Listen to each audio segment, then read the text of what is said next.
How's it been for you this season? I mean, another strong game. Is it just feeling easier so far, or is it the opponent? Like, how did it feel tonight?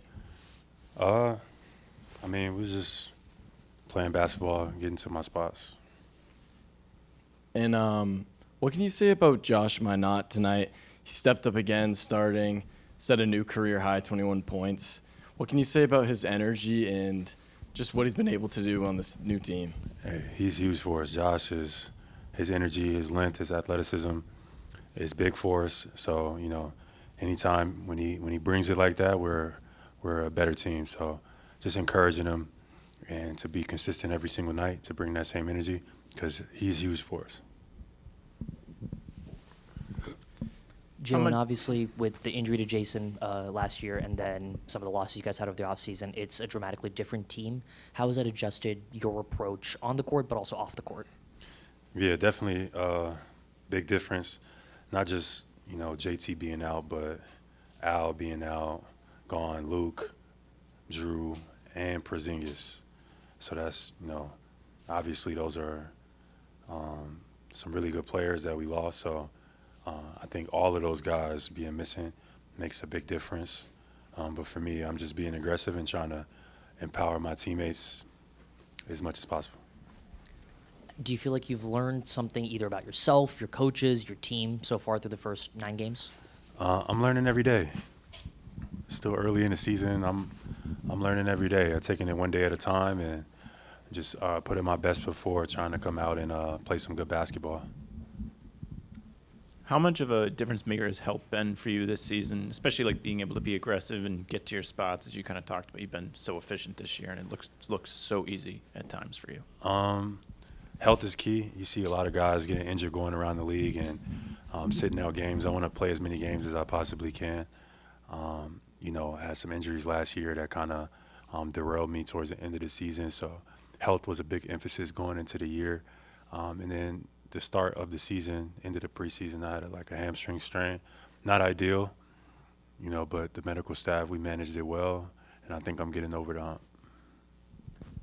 Jaylen, sorry for the unrelated question, but AJ Debanza is getting started with his college career. I know you have a relationship with him. He's going to play here at the Garden in a couple weeks. What's it been like to get to know him and help his journey as he gets going early?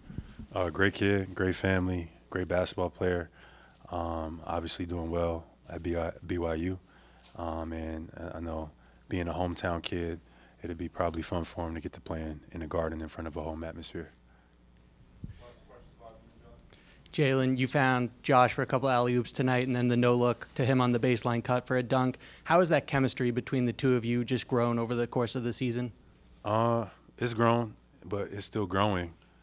Still figuring out, finding a rhythm and a cadence, with lineups and, but Josh is huge for us. I said that before. So just building that chemistry and helping keep building his confidence. I think he could be a really good player in this league. And nights like tonight, he showed it. So I'm looking forward to the rest of the season, the rest of the week. Got some big games coming up in Orlando. We're going to need Josh to step up. Jaylen, you've been drawing a lot of fouls on jump shots. Is that something that you've been trying to work on, trying to feel the contact and rise up through it? Is that a way you're trying to get to the line more often? Yeah. I mean, by definition of the rule, you're allowed your space. So if I go up for a jump shot and a guy impedes my progress, it's a foul. Last year they didn't call that foul a lot. Sometimes they even called it offensive. But I think this year we sent in some clips before the season to get some clarity on it because I work on that. I should be able to rise up and shoot whenever I feel like it, regardless of how close a defender is. But last year, they just called it different. I remember one particular play in Game 2 against the Knicks in the fourth quarter. I did the same thing on Brunson. They no call. They came down and scored. That would turn the tide of that game. But that's in the past. But they're calling it now, so it's fine.